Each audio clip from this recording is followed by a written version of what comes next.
Hello friends, welcome to my channel. Friends, previous వీడియోలో అయితే మనం గూగుల్ లాంగ్వేజ్ ట్రాన్స్లేటర్ ఎక్స్టెన్షన్ ఫైల్ని గూగుల్ క్రోమ్లో ఎలా యాడ్ చేసుకున్న దాని మీద అయితే తెలుసుకున్నాం. బట్ అది ఇంటర్నెట్ లేనప్పుడు ఆ ఫైల్ అనేది పనిచేయటం లేదు. లాంగ్వేజ్ ట్రాన్స్లేటర్ అనేది ఆఫ్లైన్లో కూడా మనకి వర్కౌట్ చేసే విధంగా నెక్స్ట్ వీడియో చేస్తాను కదా. ప్రజెంట్ అయితే ఆ వీడియోలోకి అయితే వచ్చేసాం. ఇప్పుడు ఇక్కడైతే ఇది గూగుల్ లాంగ్వేజ్ ఇన్పుట్ టూల్స్ని అయితే మనం డౌన్లోడ్ చేసుకోవాలి. నాకు సూటబుల్ అనేది విండోస్ 7 కాబట్టి దాన్ని సెర్చ్ చేసి చూపిస్తున్నాను. మీకు ఏ లాంగ్వేజ్ అయితే కావాలో ఆ లాంగ్వేజ్ని మీరు సెర్చ్ చేసి డౌన్లోడ్ చేసుకోండి. హిందీ అయితే హిందీ, తెలుగు అయితే తెలుగు, ఈ విధంగా. సో నేనైతే ఒక హిందీ అలా డౌన్లోడ్ చేసుకోవాలి, తెలుగు అలా డౌన్లోడ్ చేసుకోవాలి, ఎగ్జాంపుల్గా అయితే చూపిస్తున్నాను. మీరు ఏ లాంగ్వేజ్ అయితే మీరు ఆ లాంగ్వేజ్ అయితే డౌన్లోడ్ చేసుకోండి. ఒక హిందీ డౌన్లోడ్ చేస్తున్నాను, తెలుగు డౌన్లోడ్ చేస్తాను. బట్ ఒకటే సాఫ్ట్వేర్ అయితే ఇన్స్టాల్ చేసి చూపిస్తాను.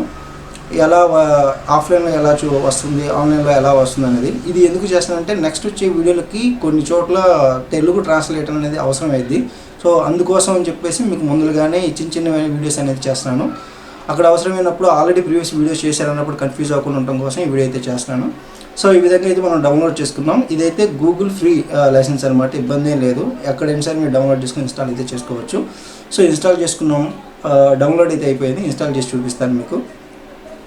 ఇక్కడ పాత్ ఫైలు, లాంగ్వేజ్ ఫైల్ అని చెప్పేసి రెండు ఉంటాయి ఫ్రెండ్స్.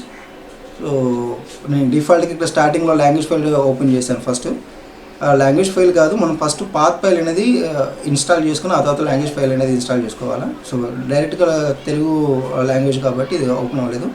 దీనికంటే ముందు మనం పాత్ ఫైల్ అనేది ఇన్స్టాల్ చేసుకోవాలి సాఫ్ట్వేర్కి. సో పాత్ ఫైల్ అయితే అయిపోయింది. ఇందులోకి మనకి లాంగ్వేజ్ అనేది ఇన్స్టాల్ అవుతుంది. ఇది ఎనీ లాంగ్వేజ్కి పాత్ ఫైల్ అనేది కామనే. ఇంకా మీరు తెలుగు అయితే తెలుగు, హిందీ అయితే హిందీ, ఎనీ లాంగ్వేజ్ అయితే మీరు ఈ విధంగా ఇన్స్టాల్ చేసుకోవచ్చు. కింద టాస్క్ బార్లో చూడండి, ఇంగ్లీష్ అండ్ తెలుగు అనేది ఇక్కడ వచ్చినాయి. తెలుగు నేను ఇన్స్టాల్ చేశాను కాబట్టి అది, హిందీ అయితే హిందీ, తమిళ అయితే తమిళ, ఏదైతే అక్కడ ఆ ప్లేస్లో అది వచ్చేసింది. సో ఒకసారి టెస్ట్ చేసి చూద్దాం. నేనైతే జస్ట్ సింపుల్ ఎగ్జాంపుల్గా హాయ్ వెల్కమ్ అని చెప్పి ఇంగ్లీష్లో పెడుతున్నాను. అది కామన్గా ఇంగ్లీష్లో వచ్చేసింది. ఒక తెలుగు సెలెక్ట్ చేసుకునే విధానం కిందకి వచ్చేసాను, తెలుగు సెలెక్ట్ చేసుకున్నాను. ఇప్పుడు తెలుగులో టైప్ చేస్తే మనం మొబైల్లో ఎలా టైప్ చేసుకుంటాం ఆ విధంగా టైప్ చేస్తే సరిపోయింది. అనుస్క్రిప్ట్ వేరే సాఫ్ట్వేర్ లాగా ఇదంతా అవసరం లేదు. బట్ ఒకటి గమనించాలి మీరు, ఇక్కడ ఏంటంటే ఏదైతే తెలుగు ఫాంట్ అనేది ఉందో అది చేంజ్ చేయడానికి కుదరదు. ఎందుకంటే గూగుల్ డిఫాల్ట్గా అది పెట్టేస్తాడు కాబట్టి మనం అది చేంజ్ చేయడానికి ఉండదు.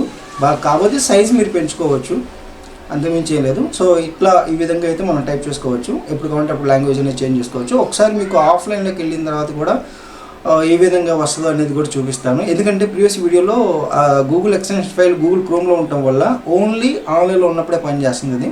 ఈ విధంగా అయితే మీకు ఆఫ్లైన్లో కూడా పనిచేస్తుంది. ఇప్పుడు ఇంటర్నెట్ ఆఫ్ చేసి చూపించాను కాబట్టి ఈ విధంగా ఉంది. సో ఇది ఫ్రెండ్స్ ఈ వీడియో. నెక్స్ట్ వీడియో ఇంకొక మంచి కంటెంట్తో వస్తాను. ఈ వీడియో కనుక నచ్చితే లైక్ చేయండి. మరిన్ని వీడియోలు మిస్ అవ్వకుండా ఉండాలంటే మన ఛానల్ని సబ్స్క్రైబ్ చేయండి. Thank you.